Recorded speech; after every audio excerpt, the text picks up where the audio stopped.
cuando envió a Jesucristo por nosotros. La angustia y la agonía que Abraham tenía, eso mismo sintió el Padre y todos los ángeles del cielo cuando Cristo iba a venir por nosotros. Exactamente. El Padre lo pensó varias veces. ¿Por qué? Porque Él sabía lo que su Hijo iba a sufrir por la humanidad. Pero no quería decir algo.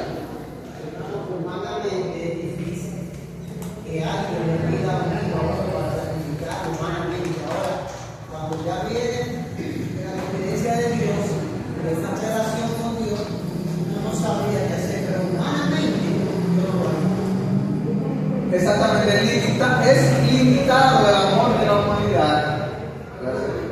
Pero lo que el Padre sintió es inimaginable en comparación con lo que nosotros podemos sentir. Pero la Biblia lo dice claramente, no nos deja en algunos rodeos respecto a lo que Dios sintió. El libro de Romanos capítulo 8, versículo 32 dice que el que no escatimó a su propio Hijo, sino que lo entregó por todos nosotros. No escatimó a su Hijo, no escatimó su linaje, dicen algunas versiones. El Padre tuvo que decidir entre dejar al hombre perdido o entregar a su propio Hijo. Y la hermana White dice: ¿ustedes creen que el Padre entregó a su Hijo sin lucha? Y ella dice: no, 1000 veces no. Fue una lucha para el Dios del cielo decidir si dejar perecer al hombre culpable o dar a su amado Hijo para que muriera por él. Por eso ustedes ven que en el huerto del Edén, el Señor, ¿qué hace? Que cierra las compuertas del Edén, porque había un problema. Si el hombre tomaba del árbol de la vida, ¿usted sabía lo que implica que el hombre, después de ser pecador, comiera del árbol de la vida? Nosotros íbamos a ser pecadores inmortales. ¿Ustedes lo han analizado eso? Pecadores inmortales, porque la vida eterna viene de Cristo. La inmortalidad no es lo mismo que la vida eterna. Entonces nosotros íbamos a estar pecando por siempre, sin morir. Y ahí, entonces el Señor dijo: la paga del pecado, la muerte.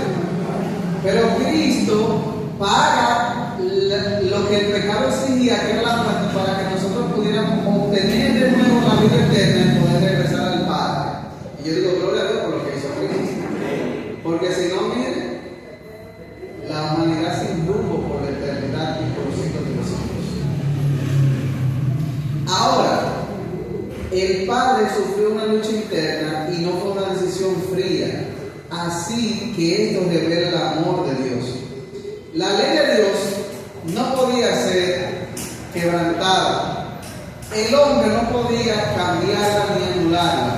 Por eso ustedes ven que nosotros hablamos mucho de la ley de Dios. El profeta habla mucho de la ley de Dios.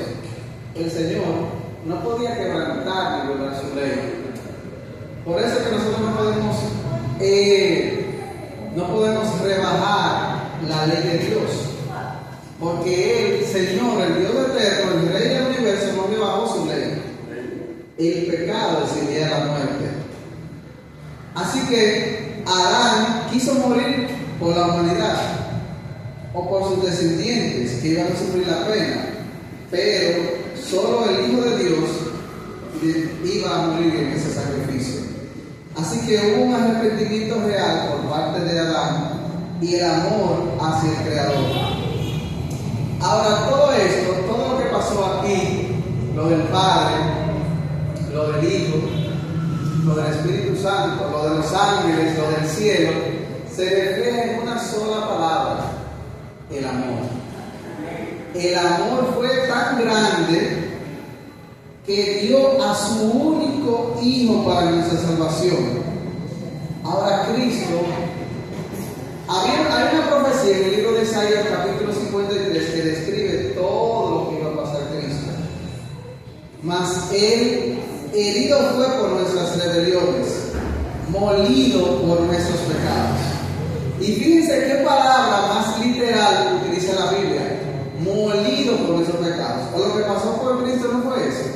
lo que pasó con Cristo, el desgarro de su carne, que a veces nosotros lo vemos en las películas y pensamos que hasta queremos llorar, pero yo me imagino que estar ahí no debe ser algo bonito. Su madre, sus hermanos, los discípulos, viendo al maestro morir. Y yo digo, si nosotros estuviéramos ahí, ¿nos hubiésemos quedado o seríamos del grupo que se fue? Porque ellos estaban esperando otra cosa y estaban esperando una cosa y le salió otra. Oh, este hombre es el que nos va a salvar a nosotros de los romanos. ¿Y usted sabe qué pasó? El redentor, no el redentor en términos espiritual, porque él nos iba a venir supuestamente del yugo romano, se le murió, lo llevaron a una cruz. ¿Y usted sabe lo que hizo el grupo? Se fueron, todo el mundo se fue y quedó un grupito ahí atemorizado, los discípulos. Y lo que estoy diciendo es de la Biblia. Todos se fueron y solamente quedó un grupo en una habitación atemorizado porque el maestro había sido muerto. Y entonces, ¿sabes? Cuando van en el primer día de la semana, algunas mujeres saben qué pasó con el maestro. Así que Cristo no murió por sí mismo, murió por nosotros. No murió por sí mismo, sino que murió por nosotros. En primera de Timoteo lo dice claramente: grande es el misterio de la piedad. El misterio de la piedad es que Dios vino y tomó la naturaleza humana y vino a morir por cada uno de nosotros. Y yo digo, gloria a Dios por lo que Dios hizo. Porque quizás nosotros no valoramos ese sacrificio como tendríamos que valorarlo. Y no le estoy hablando de una fábula, de un cuento, de una historia. Porque muchas personas quieren hacernos creer a nosotros que Cristo fue un profeta, que simplemente Cristo fue un hombre que vino y que lo mataron en un madero. Pero no, nosotros sabemos que quien caminó por esta tierra fue el Dios creador, el Dios redentor, el que creó el cielo y la tierra. Y el que creó el cielo y la tierra tiene que ser más grande que el cielo y que la tierra. A veces nosotros nos sentimos como pequeños, nos sentimos pequeños, pero somos grandes para Dios. Somos importantes para Dios. A pesar de que nosotros somos un puntito insignificante en el universo, somos importantes. Porque el que creó el universo vino a morir por cada uno de nosotros. Entonces no podemos sentirnos menos. Tenemos que sentirnos grandes porque somos hijos de el Dios infinito, el Dios todopoderoso.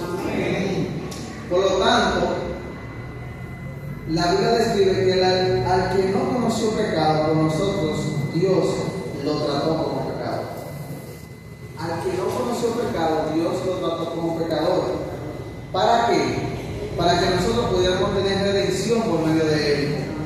Fue despreciado, fue desechado, fue condenado por nuestros pecados.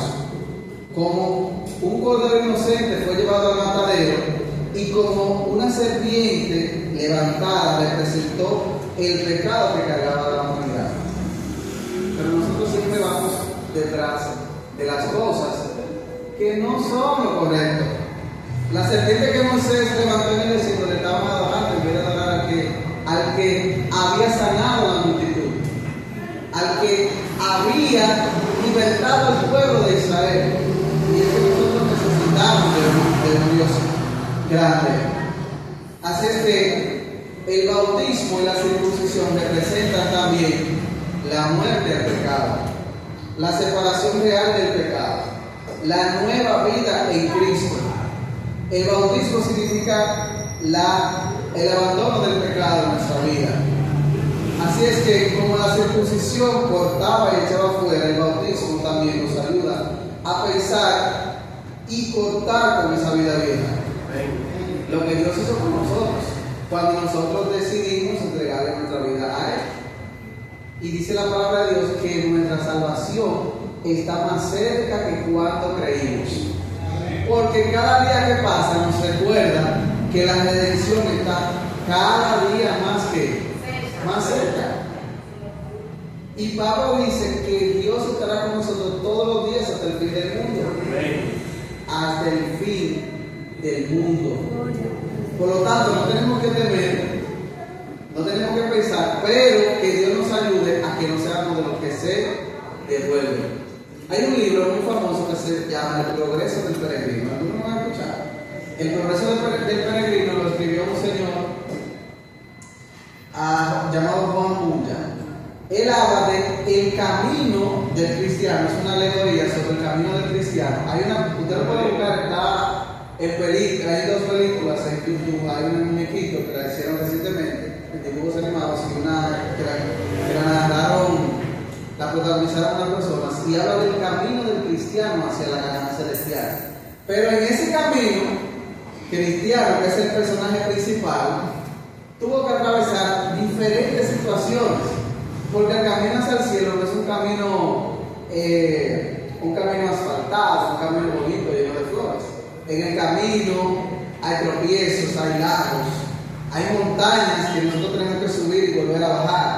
Hay caminos escabrosos, hay caminos con pedregales donde usted se puede rebalar y irse un despeñadero. Eso es el camino del cristiano. Pero, ¿cuál será la recompensa?